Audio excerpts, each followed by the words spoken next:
So hello, thank you for joining everybody and thank you for watching. My name is Dr. Beth Brombosz.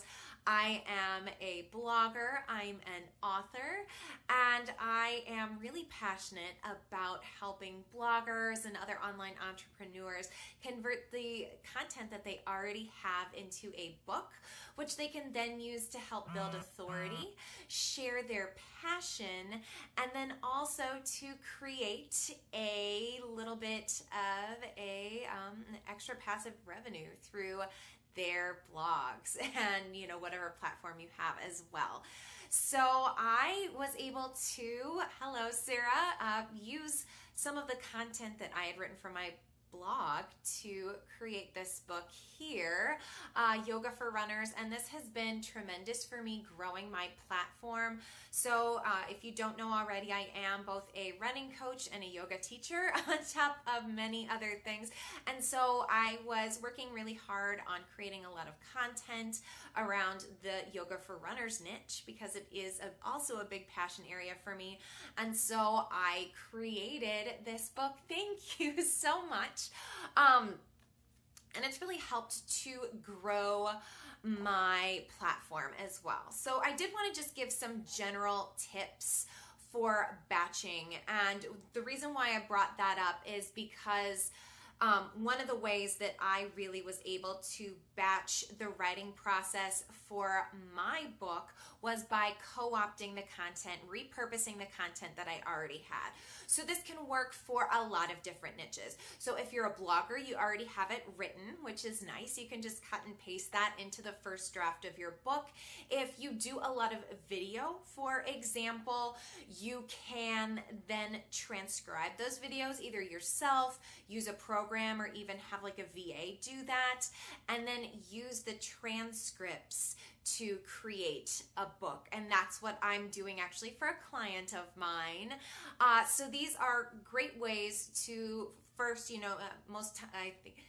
what do I want to say? It's very efficient to batch the creation of your content. If you're doing live video, obviously you want to space it out a little bit.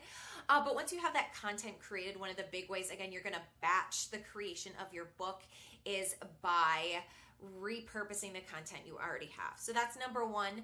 The number two way that you're going to batch writing your book is by creating an outline and seeing what you need to create to fill any holes in your outline. So, and I have done some scopes. You can go back and watch them about creating outlines, that sort of thing. And if anybody has any questions about that, definitely let me know. Just my email is beth@bethbrombosz.com. I can't speak today, which is great for live video, right? And I'd be happy to answer those questions as well in a future scope.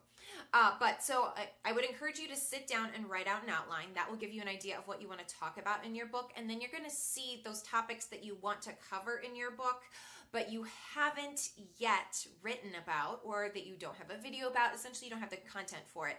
And then you're going to put that into your content calendar, or you can sit and you can work on writing it in big chunks. Say you schedule out in your calendar that you're going to spend 4 hours in the morning on Fridays writing your book content.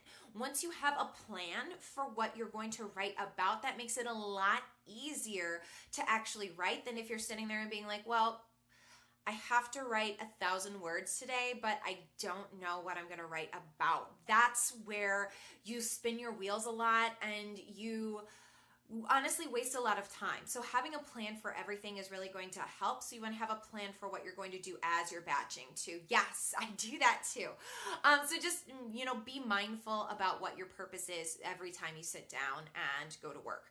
So I also want you to, again, batch the content creation, whether it's repurposing or whether you're creating new content, but I want you to focus on the creation of the content first.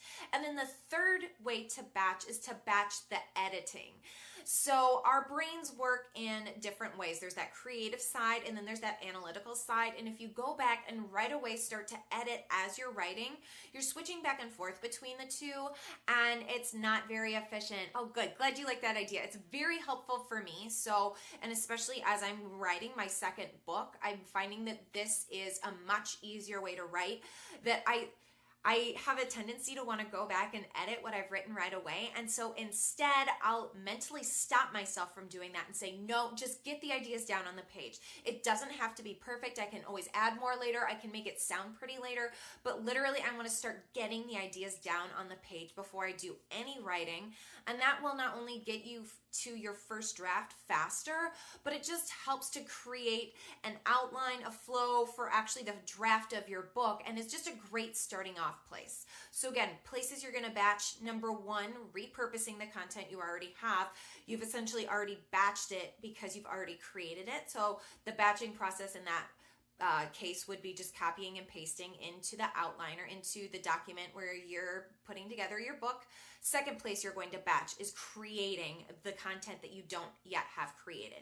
So again, take time to just create. And then the third step you're going to do is editing.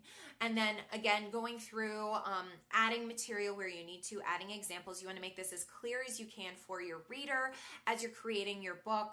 And then just being really conscious of your reader. You might also consider hiring a copy editor as well. Sometimes we get so wrapped up in our own writing, especially if it's something that we're spending a lot of time on. If you're trying to get out your book as quickly as possible and you don't have time to step back from it for a few days, it can be very hard to edit your own work. And that's, in those cases, it might be worth hiring a copy editor to also, help with some of the work too. And then you'll also, number 4, want to batch the formatting of your book. So going through and making sure that your chapter titles are all formatted in the same way, the same font, whether they're capital or lowercase, the justification, right, left, center, that sort of thing. And once you get the hang of it, once you know what you're doing, it's a lot easier to just go through and do it after the fact. And then obviously the publication itself will be batched because you'll be most likely uploading to a place like Amazon's CreateSpace or Kindle. That's where most people are going these days. But you could also just simply save as a PDF and then sell it on your blog or your website or wherever you're at. So those are some great ways to batch the creation and then the publication of your book. There's also a lot of great ways that you can batch your marketing as well if you're doing the marketing, which I'm not going to get into today. I hopefully will be able to touch on that in a future scope because I would be on forever. But I do hope that this was helpful. Batching is really going to make the process of your book so much more efficient. So thanks for watching, and I do appreciate you staying on. Have a great day.